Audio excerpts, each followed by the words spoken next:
सो hey hello नमस्कार welcome back to another blog. So समस्त भाई गुड इवनिंग। आओ भाई सेटअप देख पार्थे पछर को सेटअप अच्छी आपन भाई बेस्ट सेटअप एचडी बीट्स आपन मन देख पार्थे। सो तांकर आज फाइनल आज शूट होगा जो होम टूर वीडियो कहीं आपन मन जो डिमांड थिला कि भाई भुवन सेटअप आओ आपन मन होम टूर करना भाई निश्चय भाई आज हो होम टूर वीडियो आओ आम सहित तो भाई अच्छा सहित पूरा देखा कराइबा आपन को। सो सीधा जीवा होम टूर वीडियो स्टार्ट करबा कौन कौन सब लगी कौन केते कौन इन्वेस्टमेंट होई कौन होची माने आप कौन कौन सब आसीबो सेटअप रे किछि नुवा डिजाइन किछि नुवा यूनिक जहाँ भी लगे सब जिन आपको देखा मिले आओ आज पूरा कथा भाई भाई होम टूर आइज भाई ये जिन ठीक अच्छे आप वीडियो एंड जाए देखूँ लाइक करेंगे शेयर करेंगे सब्सक्राइब करेंगे कमेंट भी करेंगे और सीधा जी भाई सहित देखा। सो फाइनाली भाई आम आसी पहुँच सार्चु आपंकर एचडी बीट्स जो सेटअप अच्छी भाई ओनर को पाखे। सो फास्ट अफ ऑल भाई आपको स्वागत आम चैनल को। भाई आपण फास्ट आप नाटा कौन कहूँ? मो ना चंदन प्रधान। तो एचडी बीट आउ आम दी भाई अच्छु जी रंजन प्रधान आउ चंदन प्रधान। मो बड़ भाई होचंदी रंजन प्रधान मु सान भाई और भाई मैंने भी अच्छा प्लीज भाई टिके देखे भाई मैंने समस्ते अच्छा ये आ तो भाई को भाई भी अच्छा। सो भाई आज आपणकर जो होम टूर वीडियो अच्छी कहीं देखो भाई आपण मैंने एत दिन हम सेटअप देख ला पाखापाखि फेब्रुआरी 2 भाई सेटअप ओपनिंग है माने सरस्वती पूजार पाखापाखि 2 मास हो सेटअप और सेटअप को बहुत बढ़िया भल पाइबा देती और बहुत जगह प्रोग्राम भी कर रिसेंट प्रोग्राम भी होकर आपंकर काली मैंने गत काली प्रोग्राम भी होती।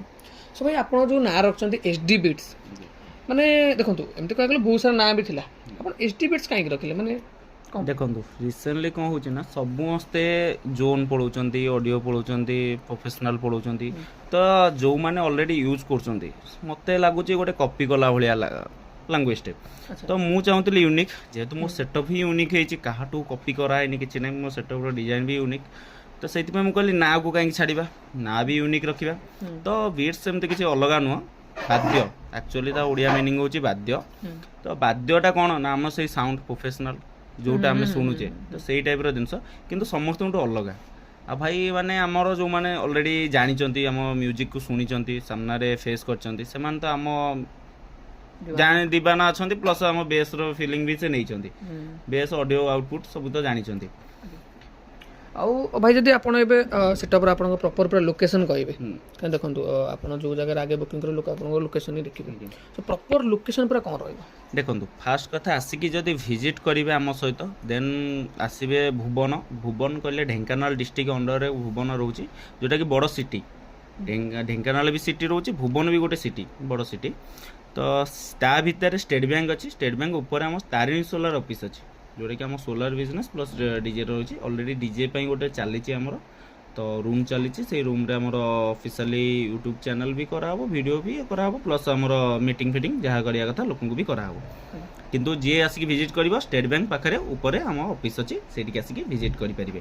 प्लस जदि आमर धरतु लोकेशन देखा चाहिए जे आम डीजे सेटअप कौटी अच्छे तो यूट्यूब रे भी आम यूट्यूब रे लिंक देचु वीडियो अच्छी तो ता थ्रू भी जाकि मैप लोकेशन भी दिखाई कौ जगह आसिक देखिपारे कौन ना ना मैप रे जदि HD beat DJ HD beat मारुंट तो लोकेशन भी पलि आसो ना से आम ऑफिस टू जस्ट 1 किलोमीटर आमर लोकेशन आपन कांटेक्ट करले आपन ले जो आज्ञा निश्चय भाई।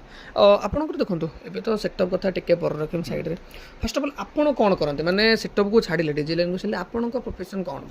मोर तो बेसिकली आमर जति के रोची मैन्युफैक्चरिंग सप्लाई याकू नै कि बेसिकली काम बुझि पाइले। एक्चुअली आमर डीजे कोन गोटे ड्रीम थिला तो सेति पे हमें ए लाइन रे आसीछु किंतु ए लाइन नो आमर एक्चुअली अलग फोकस भी अछि तो सेटा निश्चिंत आगु को आमे कहिबा।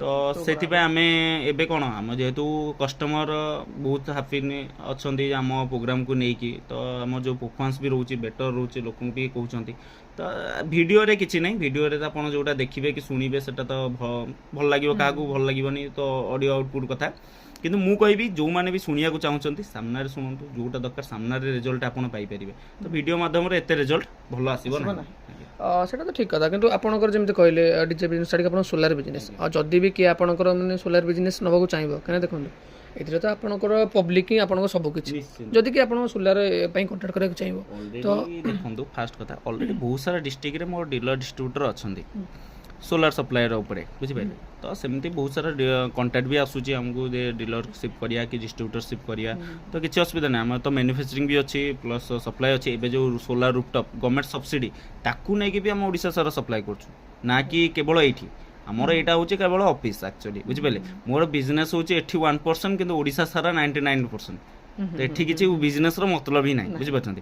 ଆଉ ଗୋଟେ କଥା କହୁଛି ସୋଲାର ମାର୍କେଟ କ'ଣ କଷ୍ଟମର ଯେଉଁମାନେ ଆମଠୁ ସର୍ଭିସ୍ ପାଇଛନ୍ତି ଆକ୍ଚୁଆଲି ସେମାନେ ଜାଣିଛନ୍ତି ଆମ ରେସ୍ପନ୍ସ କେମିତି ସର୍ଭିସ୍ କେମିତି ବୁଝିପାରୁଛନ୍ତି ସେଟା ତ ସୋଲାର ଲାଇନର। ତ ଇଏ ବି ସେଇଆ ଯେଉଁମାନେ ବି ଆମ ଡିଜେ ସେକ୍ସନକୁ ଯାଆନ୍ତୁ କି ସୋଲାର ସେକ୍ସନକୁ ଯାଆନ୍ତୁ ଯେଉଁମାନେ ସର୍ଭିସ୍ ୱାନ୍ ଟାଇମ୍ ପାଇଯାଇଛନ୍ତି କି ପରଫର୍ମାନ୍ସ ପାଇଯାଇଛନ୍ତି ସେମାନେ ଆମକୁ କେବେ ଭୁଲିବେନି।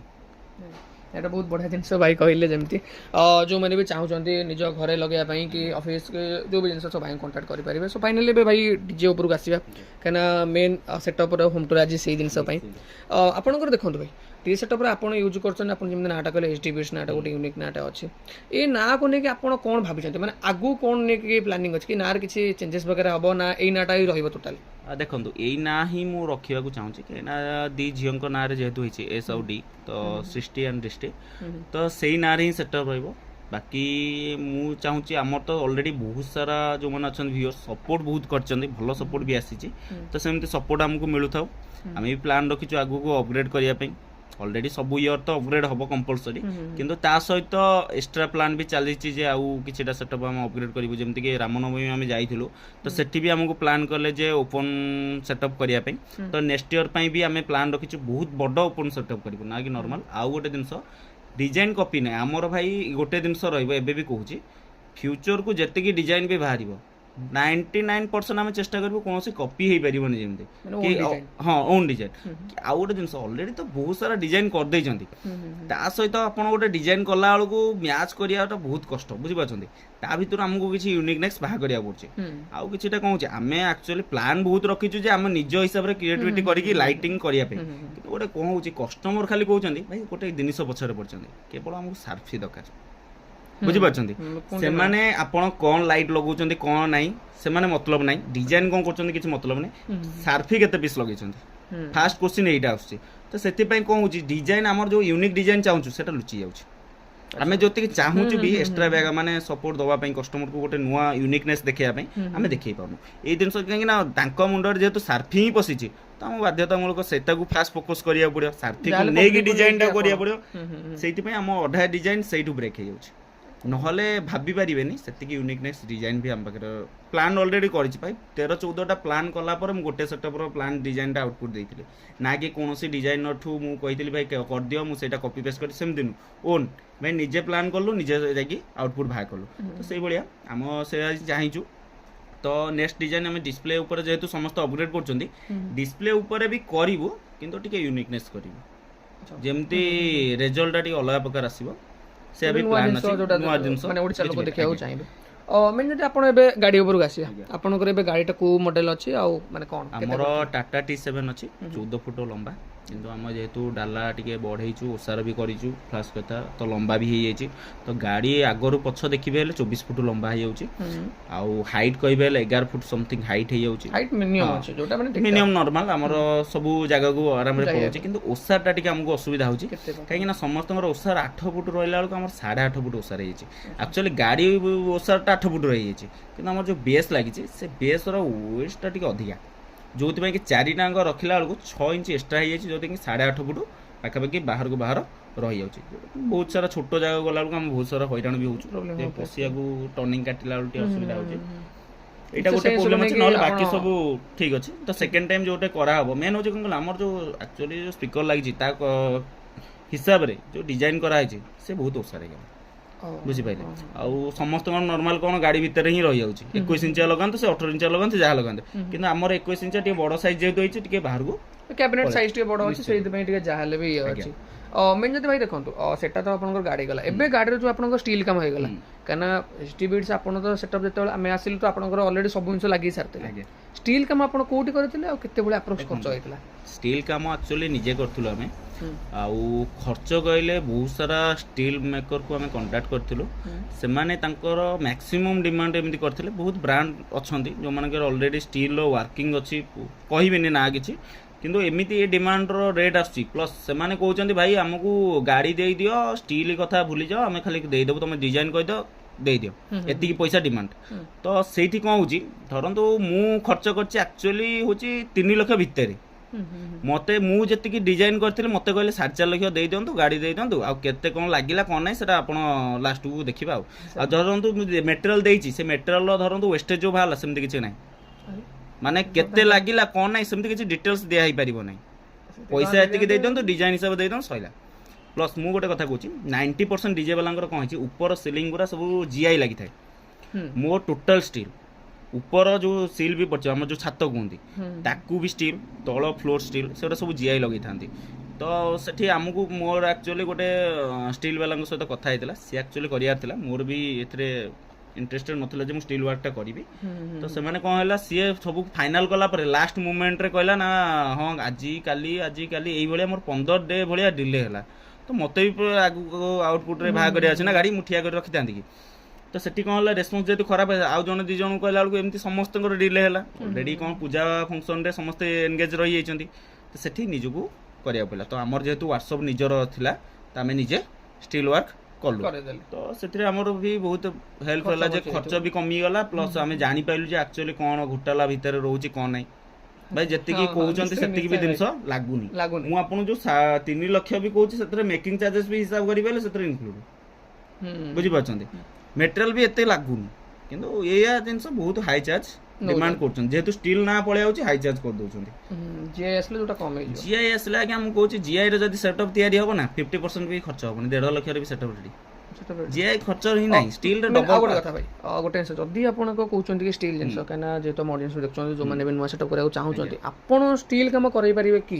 ଦେଖନ୍ତୁ ଷ୍ଟିଲ୍ କାମ କରିବାର କିଛି ନାହିଁ, ଆମର ଯେହେତୁ ଏବେ ଗୋଟେ ସପ୍ଲାଏ ରିଲେଟେଡ୍ ରହୁଛି, ତ ମୁଁ ଚାହୁଁନି ସେ ସବୁ ଲାଇନରେ ଟିକେ ଏବେ ପଶିବାକୁ। ମୁଁ ଭାବିଥିଲି ଫାଷ୍ଟ ଫୋକସ୍ କରିଥିଲି, କିନ୍ତୁ ଏବେ କ'ଣ ହେଉଛି ଯେହେତୁ ଷ୍ଟିଲ୍ ୱାର୍କର ତ ପ୍ରବଳ ଅଛନ୍ତି, ବୁଝିପାରିବେ, ଭାବି ପାରିବେନି ଗାଁ ଭିତରେ ପାଖାପାଖି 10-15 ବାହାରି ଯିବେ।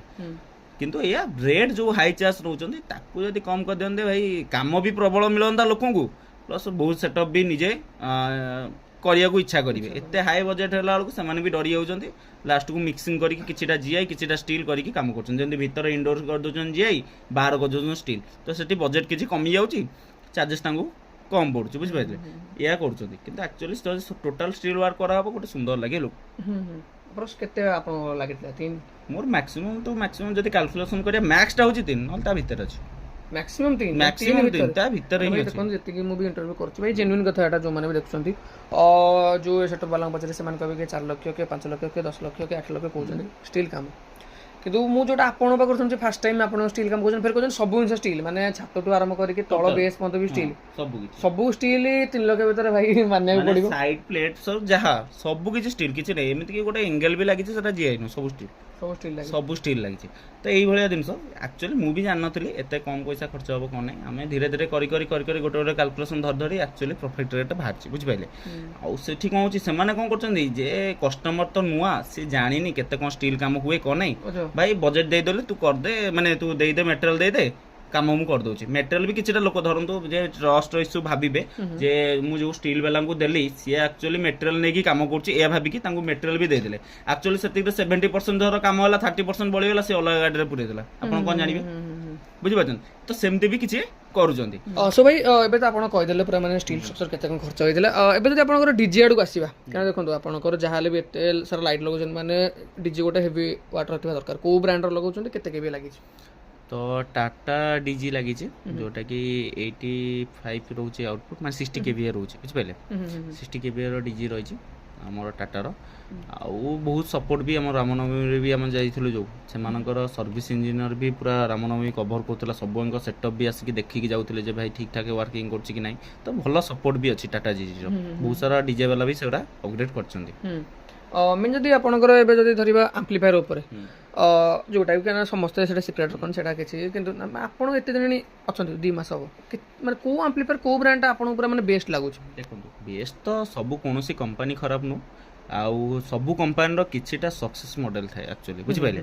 ତ ସେ ସକ୍ସେସ୍ ମଡେଲ୍ରୁ ଆମକୁ ଯେଉଁ ଡିଜେ ବାଲା ଅଛନ୍ତି ସେମାନେ ପ୍ରିଫର୍ କରିଥାନ୍ତି ଅଲଗା ଅଲଗା ମଡେଲ୍ର, ଅଲଗା ଅଲଗା ବ୍ରାଣ୍ଡର ଆମ୍ପ୍ଲିଫାୟର। ତ ମୁଁ ଆକ୍ଚୁଆଲି ୟୁଜ୍ କରିଛି ଅଡ଼ିଓ ଟୋନ୍ର AD9900, ଇଏ ହେଉଛି ବେସ୍ ପାଇଁ ୟୁଜ୍ କରିଛି। ଆଉ ଯେହେତୁ ମୋର 8ଟା ବେସ୍ ଅଛି, 8ଟା ବେସ୍ ହିସାବରେ ୟୁଜ୍ କରିଛି, ପ୍ଲସ୍ ଏବେ ଅପଗ୍ରେଡ୍ ବି କରିବାର ଅଛି, କିଛିଟା ଆମ୍ପ୍ଲିଫାୟର ମୁଁ ଚେଞ୍ଜେସ୍ କରିବି। ତ ସେଇଟା ମୁଁ ଅଲରେଡ଼ି ବି ହେଇଗଲାଣି, ଖାଲି ଏବେ ନୂଆ ପୁଣି ଥରେ ଆଉଥରେ ସେଟଅପ୍ କରିକି ଅପଗ୍ରେଡ୍ କରିବି।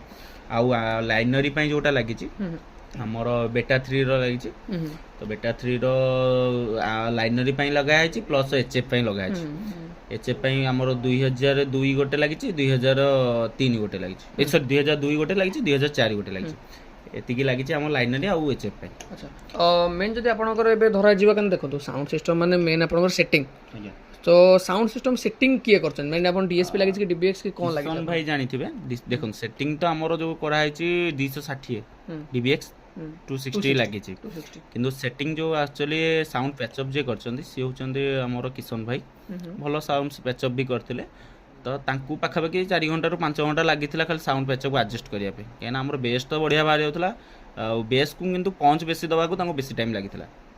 ବୁଝିପାରିଲେ? ମାନେ 5 ଘଣ୍ଟା ପାଖାପାଖି 5 ଘଣ୍ଟା କେବଳ ତାଙ୍କର ପଳେଇଲା ବେସ୍ରେ, ବାକି ଲାଇନରରେ ତାଙ୍କର 2 ଘଣ୍ଟା ଭଳିଆ ଏମିତି ଲାଗିଛି। ରାତି ପାଖାପାଖି 1 ବେଳେ ସଇଲା। 7ଟା ଷ୍ଟାର୍ଟ ହେଲା। ଆପଣଙ୍କର ଧରିବେ ଆପଣଙ୍କର ବେସ୍ ଲାଇନର କେତେଟା ବେସ୍ ଲାଗିଛି, କେତେଟା ଲାଇନର ବେସ୍ ଦେଖନ୍ତୁ ଲାଗିଛି ଆମର ଆକ୍ଚୁଆଲି ଲାଗିଛି 8ଟା ବେସ୍, ସିଙ୍ଗଲ ବେସ୍ ସବୁ ଅଛି। ଆଉ ଲାଇନରେ ଲାଗିଛି 2ଟା କିନ୍ତୁ 1350 ୱାଟ୍ର 4ଟା ଲାଗିଛି, 2 ପେୟାର ମାନେ 4 ପିସ୍ ଲାଗିଛି। ଆଜ୍ଞା। HF ଆମର 20ଟା ଲାଗିଛି ପ୍ଲସ୍ ୟୁନିଟ୍ ଗାଡ଼ିରେ ଫିଟେଡ୍ 16ଟା ରହୁଛି ୟୁନିଟ୍ଟା।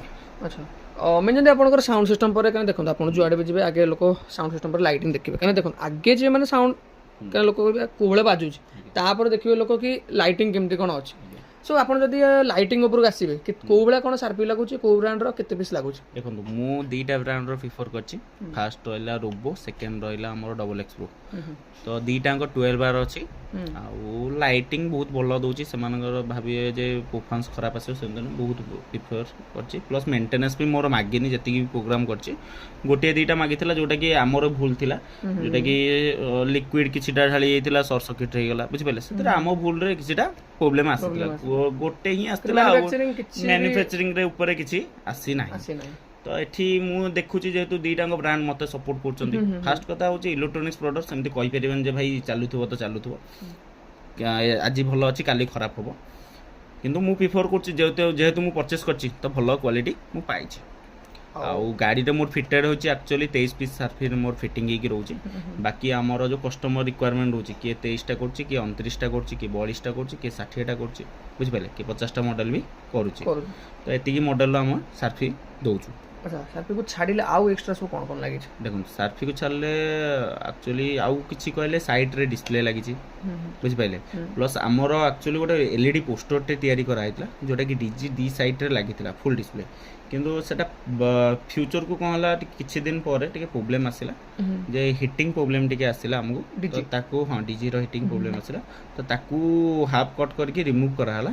ତ ଏବେ ସେଇ ପ୍ଲେସ୍ରେ ଯେଉଁ ଜାଗା ଟୋଟାଲ୍ ଲାଗିଛି ଆମର LED ଡିସପ୍ଲେ, ତ ସେଠି ଆମର ଡିସପ୍ଲେ ପ୍ଲାନ୍ ଅଛି ଯେ ଅଧା DG ଡିସପ୍ଲେ ହେବ, ବାକି ଅଧା ଯେଉଁ ପୋଜିସନ୍ରେ ଅଛି ତାକୁ ଆମେ ଯେହେତୁ ଆମର ଗୋଟେ ବେସ୍ ଭଲ ଅଛି, କଷ୍ଟମର ଆଉଟପୁଟ୍ ହିସାବରେ ବେସ୍ ତ ଭଲ କରୁଛନ୍ତି, ଫିଲ୍ ଅଧିକା କରୁଛନ୍ତି, ତ ସେଇ ହିସାବରେ ଆମେ ଯେହେତୁ ଆମ ଲୋଗୋ ଯେ ଟାଇଗରର ରହୁଛି ତ ଟାଇଗରର ଗୋଟେ ଲିଅନ୍ ଲାଇଟ୍ର ଲୋଗୋ ଆମେ ଦେବୁ, ମାନେ ଗୋଟେ ଲୋଗୋ ଗୋଟେ ଆପଣ ସେଟା ବନେଇବେ, ଗୋଟେ ନୂଆ ଜିନିଷ ୟୁନିକ୍ ଜିନିଷ ଗୋଟେ ବନେଇବେ ଆଉ।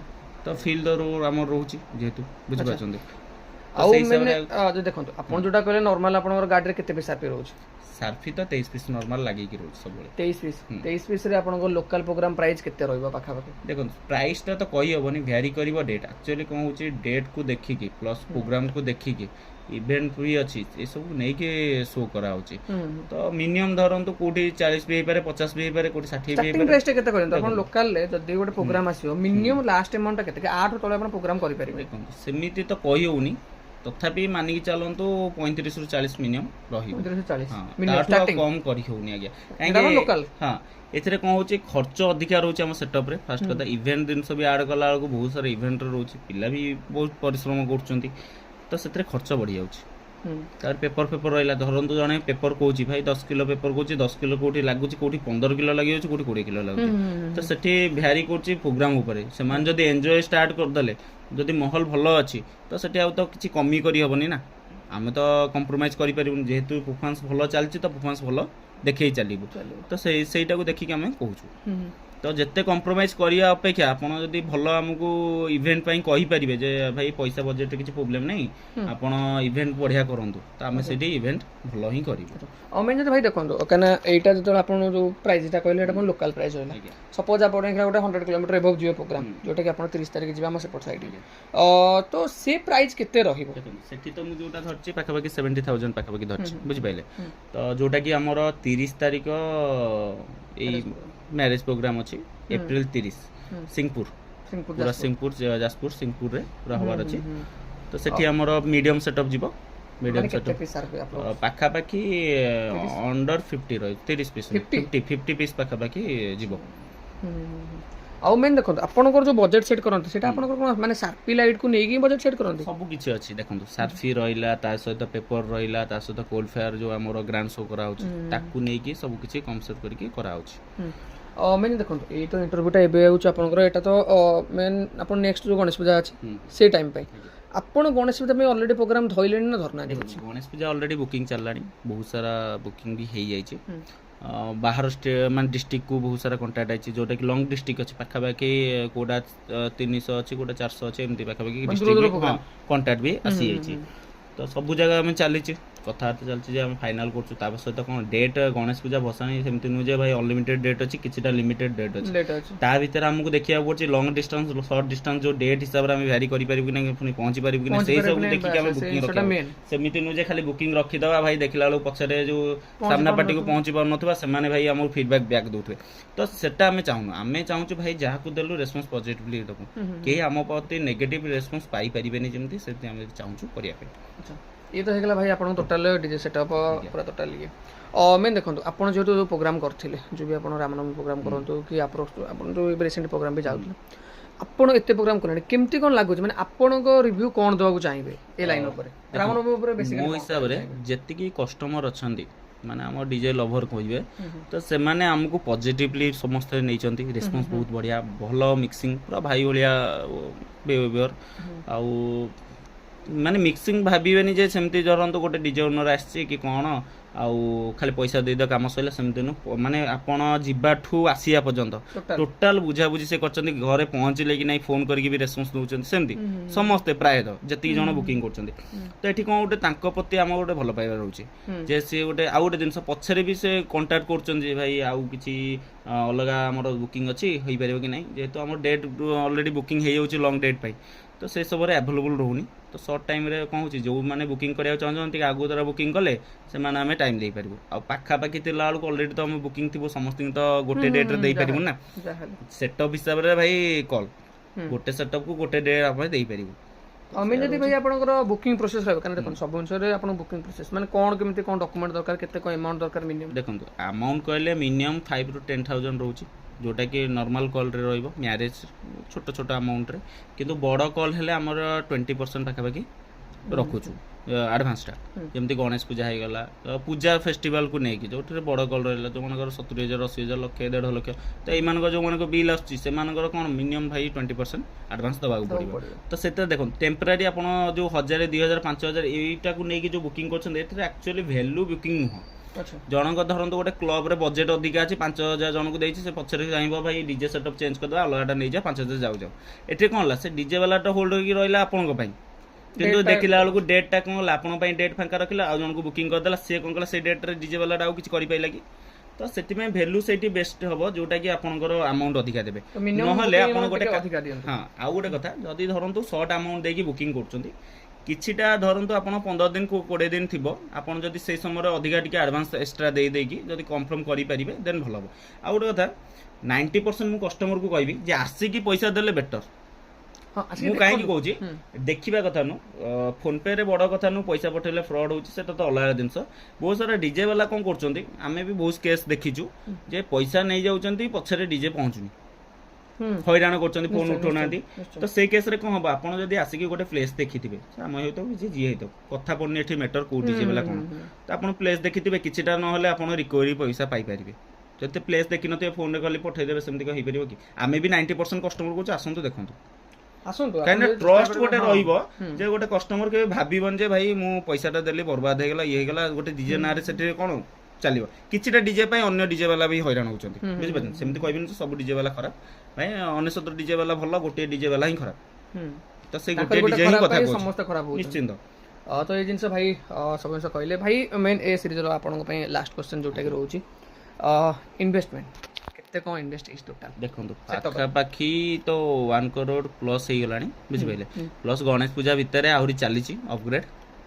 ଆଉ କିଛି ସେଟଅପ୍ ଆସିବ କି? ଆଉ ଗୋଟେ ଦେଖନ୍ତୁ ସେଟଅପ୍ ତ ପ୍ଲାନ୍ ଅଛି ନେକ୍ସଟ ଇୟରକୁ, ବୁଝିପାରିଲେ? କିନ୍ତୁ ସେତିକି କଷ୍ଟମର ସପୋର୍ଟ ଫାଷ୍ଟ ହଉଛି, ପବ୍ଲିକ ସପୋର୍ଟ ଯଦି ଦେଇ ଦେଇଛନ୍ତି ନିଶ୍ଚିନ୍ତ ଆସିବ। ଆମକୁ ତ ଭଲ ସପୋର୍ଟ ବି ଆସିଛି, ଚେଷ୍ଟା ଚାଲିଛି। ଆଉ ଅପଗ୍ରେଡ୍ ବି ଯଦି ଚାଲିଛି ବି, ଅପଗ୍ରେଡ୍ ଆମେ କରିଚାଲିଛୁ, ନିଶ୍ଚିନ୍ତ ପବ୍ଲିକଙ୍କ ଭଲ ପାଇବା ରହିବ। ତ ସେଟଅପ୍ ରଖିବା ପାଇଁ ଆମେ ନିଶ୍ଚିନ୍ତ ଟ୍ରାଏ କରିବୁ ନେକ୍ସଟ ଇୟରକୁ। ଠିକ୍ ପୂଜା ବେଳକୁ ଯଦି ସପୋର୍ଟ ଭଲ ରହିଛି, ପୂଜା ବେଳକୁ 2ଟା ସେଟଅପ୍ ଏକାଥରେ ପୂଜା ହେଇବି। ସବୁ ଆମର ରହିଲା ପବ୍ଲିକଙ୍କ ଉପରେ, ପବ୍ଲିକ ଯାହା ଚାହିଁବେ ଯୋଉଭଳିଆ ଭଲ ପାଇବା ଦେବେ ଆପଣ ସେଇ ହିସାବରେ ସବୁ ଜିନିଷ କରିବେ। ନିଶ୍ଚୟ ଭାଇ ଆପଣ ବି କରନ୍ତୁ, ବହୁତ ଆଗକୁ ଯାଆନ୍ତୁ। କାହିଁକି ନା ଦେଖନ୍ତୁ ଆପଣ ଯେହେତୁ ଏ ଲାଇନରେ ଆସନ୍ତି ଏବେ ନୂଆ, ଆପଣଙ୍କୁ ତ ପବ୍ଲିକ ମାନେ ଯୋଉମାନେ ଦେଖୁଛନ୍ତି ସେମାନେ ବହୁତ ସପୋର୍ଟ କରୁଛନ୍ତି। କାରଣ ଯୋଉ ଜାଗାରେ ଆପଣ ଯାଇଛନ୍ତି ମୁଁ ବି ଦେଖିଛି ଆପଣଙ୍କ ରେସ୍ପନ୍ସିଭ ଗୋଟେ ଆସିଥିଲା। ଆଉ ଆପଣଙ୍କର ଯୋଉ ଗ୍ରାଣ୍ଡ ଓପନିଂ ବି ହେଇଥିଲା, ଯୋଉ ଆପଣ ମାନ୍ୟନ୍ତୁ ଲାଇଟ୍ ଆପଣ ନିଜେ ବି ଆସିଥିଲେ, ରାତିଆଙ୍କ ରହିଛନ୍ତି, ଆମର ବହୁତ ଲେଟ୍ ବି ହେଇଥିଲା। ତ first shooting actually grand opening ଯେତେବେଳେ ହେଇଥିଲା, ଆମ ଫାଷ୍ଟ ସୁଟିଂ ବି ଭାଇ ଆସିକି କରିଥିଲେ। ତ ବହୁତ ପଜିଟିଭଲି ବି ଭାଇଙ୍କ ଭ୍ୟୁଜ ରୁ ଆସିଥିଲା। ପ୍ଲସ୍ ଆମ ନାଁଟା ବି ଚେଞ୍ଜ ହେଇଯାଇଥିଲା, ଯେ ବିଟ୍ସ ରୁ ବେତାଜ ହେଇଯାଇଥିଲା। ଏବେ ବି କଲ୍ ଆସୁଛି ବେତାଜ ନାଁରେ।